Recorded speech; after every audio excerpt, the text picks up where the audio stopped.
ایک آدمی کے 4 بیٹے تھے۔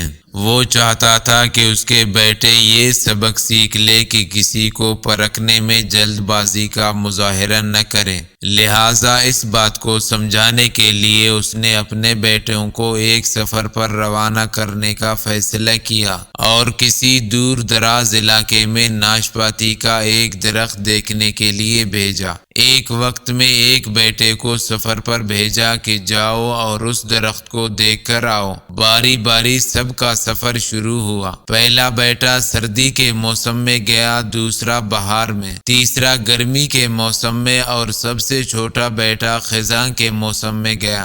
جب سب بیٹے اپنا اپنا سفر ختم کر کے واپس لوٹ آئے تو اس آدمی نے اپنے 4 بیٹوں کو ایک ساتھ طلب کیا اور سب سے ان کے سفر کی الگ الگ تفصیل کے بارے میں پوچھا۔ پہلا بیٹا جو جاڑے کے موسم میں اس درخت کو دیکھنے گیا تھا، اس نے کہا کہ وہ درخت بہت بدصورت، جھکا ہوا اور ٹیڑھا سا تھا۔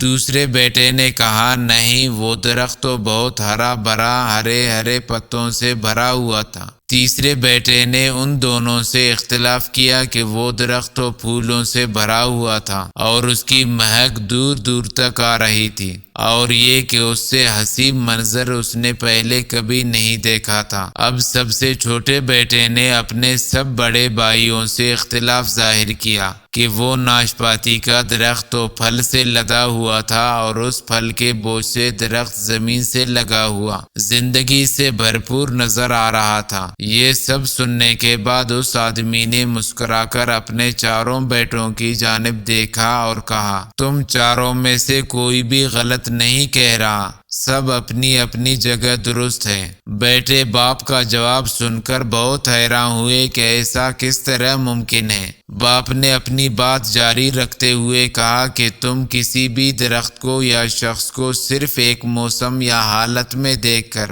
کوئی حتمی فیصلہ نہیں کر سکتے۔ کسی فرد کو جانچنے کے لیے تھوڑا وقت ضرور ہوتا ہے۔